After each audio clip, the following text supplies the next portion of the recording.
Welcome back, listeners. Welcome to the Hero Whispers, the podcast for Supergirls, which is all about inspiring and empowering college women and young alums to launch into the real world.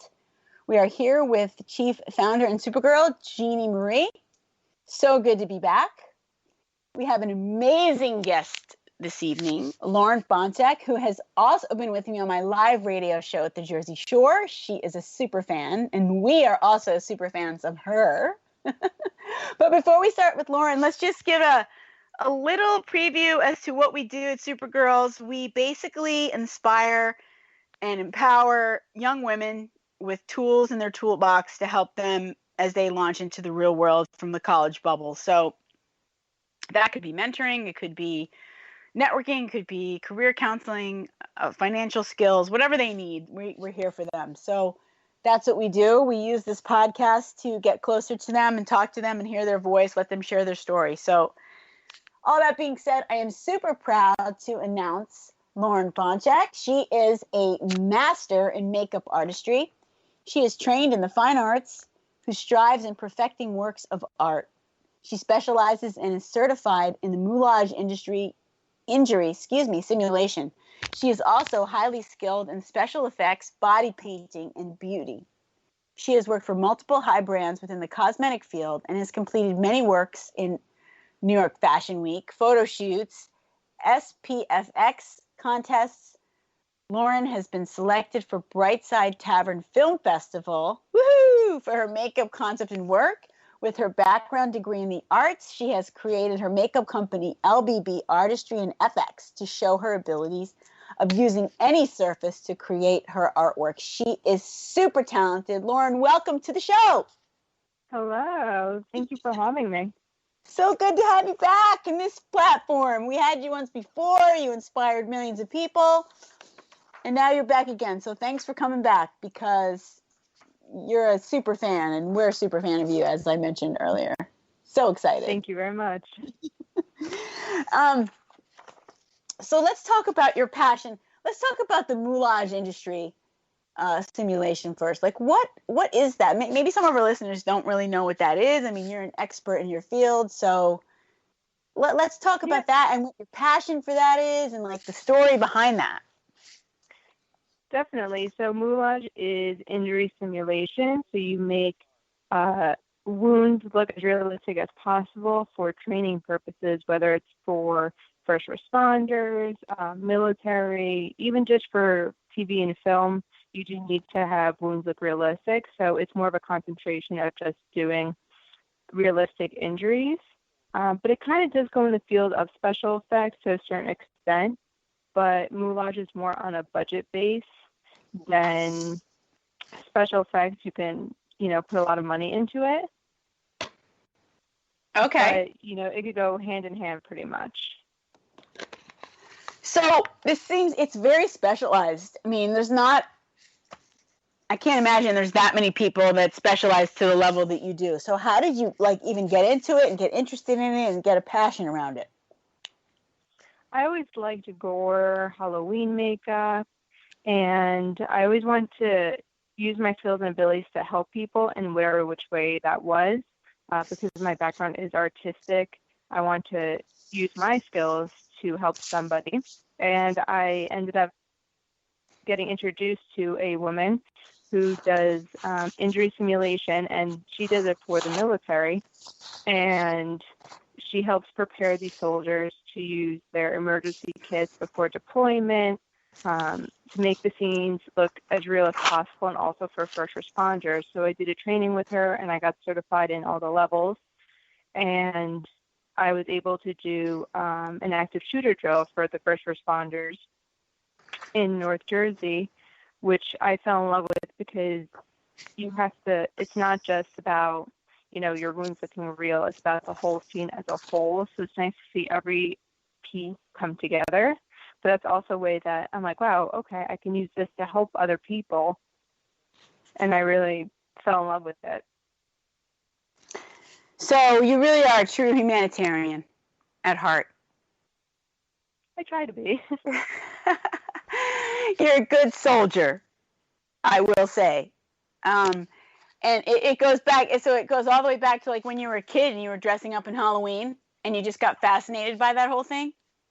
Yes, I love the whole idea of gore.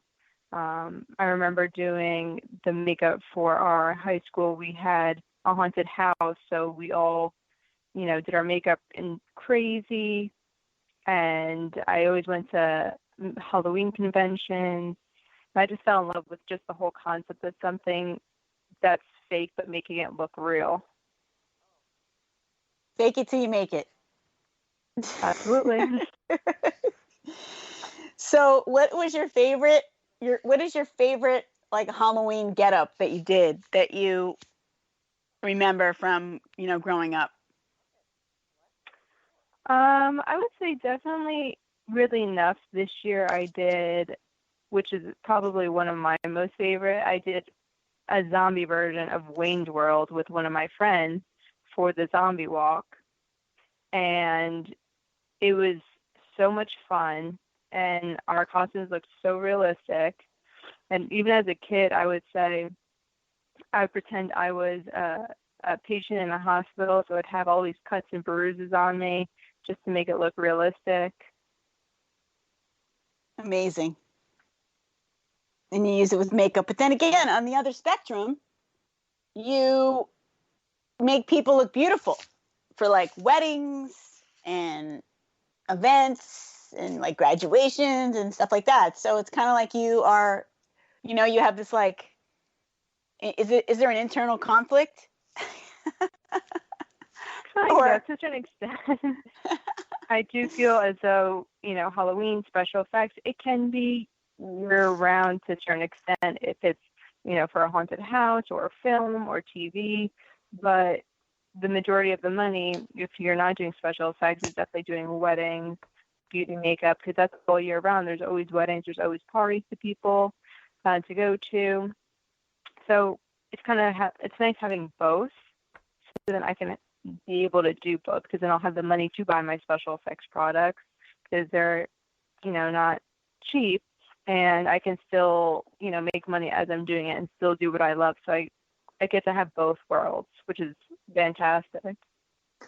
Yeah, so you're like keeping it real. I mean, you have to make a life balance, and you have to figure out how to do that, how to support your passion, which is incredibly important as young women, or as women launch into the world, to figure out like if they have a passion but they still need to eat, right? It's like not about being a starving artist. It's like about how to figure out how to fuel that passion with something else, whatever that is, Absolutely. So it's cool that you figured it out at this young age. So LBB Artistry is your company, and how did that even evolve? How was that born? I wanted to start a little bit of a makeup brand in college just to get my name more out there, to build more of a portfolio. And I don't mind going by my name, but I wanted something that kind of stood out more for the clientele that I was looking for. And because I do a lot of artistry activity with New York Fashion Week, just doing regular everyday beauty makeup, I also do special effects. So it somehow evolved over time to do LBB Artistry and effects, and it caters to both clients. And on my website, it caters to both clients, because some people don't like gore, some people love gore. It's a combination of everything. And then over time, I started building my clientele with it and meeting new people, and it's expanding very well, and it's still expanding, which is great. You never stop learning. And then over time, I'll probably still evolve in different things, depending where it takes me. So, so you started at one point, and now I know you just recently revamped your website. How was that process, and what did you learn from that? It was definitely a learning experience, because as an artist, I feel like I know what's going to look good, what's not going to look good, but having somebody help me revamp it and going through all my pictures, the subject matter, trying to make sure it's all cohesive was definitely a learning experience, especially through somebody else's eyes. So that actually went really well, and I learned a lot through it, and everything made sense on the website that I have now. I did, just because I was trying to get as much pictures up there, because you want to show up your work and, try to make sure that people are seeing this work and you're not just a fly-by-nighter. You want to make sure you're professional. So that was definitely where it was very changing to see the involvement of my old website to my new website, and through somebody else's eyes that explained everything to you, it made more sense. And sometimes you need that little bit of coaching, so you're not seeing everything through your eyes. Yeah, I think that's really important that you're open to that, because that is how you learn and grow and develop. So I think that's important for people to know that they, there is a lot to see, and you're very humble in your approach, and I think that's helped you tremendously. That's my personal opinion. Thank you. You're welcome. So, where are you now in the process? Like, how do you see your business from when it started to now? I mean, has it changed in terms of your customer base? Yes and no. My clientele has definitely grown a lot, and I've been doing a lot of work, luckily. So even with the job that I have, I had the ability to keep building. And my clientele have been visiting my websites, and they're extremely impressed. I've gotten so much feedback from it, positive feedback. And even my work, having it more cohesive, definitely has helped.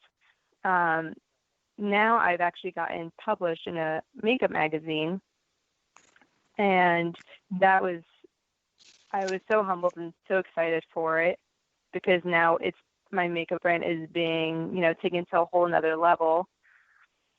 That's great. Congrats. What's the magazine? Thank you. It's called the Makeup Magazine. Awesome. So the IMATS, which is the International Makeup Trade Show, they have this magazine, and they show all different makeup artists, and not just makeup artists, but people who are in this, in like behind the scenes products. It's really great, because we're put in the same magazine as all your people that you look up to. So yeah, so you're part of that now. You're part of the crowd. You're like the real deal. It like validates. You feel like it validates your brand. In other words. Exactly. So when I say my favorite quote is "Do something every day that scares you," would that, being in that being published, I mean, would that be something that scares you? Do you believe that quote? Do you think that that's true? Do you think people should do that and take those kind of risks? I do believe people should take the risk. Sometimes you question yourself. I know I question myself all day long. Should I do this? Should I do that? I've tried to make pro and con lists, because sometimes I can't make up my mind. But I do believe that you shouldn't let fear hold you back. And I feel over time in the past, I have let fear hold me back, because I don't want to be, I guess, judged artistically, because there are people out there that regardless of what you do, they might not be happy with what you're doing, and that's okay too. You kind of have to accept that and just move on with your life and do what makes you happy. And if you feel like you're making a positive impact, that's all that matters, and you're happy with that. And certain parts of this journey has definitely taken me out of my comfort zone for sure, but it's okay, because it's for positive growth. So I do believe in that quote. Fabulous. And what would you say your most proud moment is about LBB artistry? Definitely getting published in that magazine, because like you said, it validated all the hard work that I have been doing and continue to do. Nothing happens overnight. So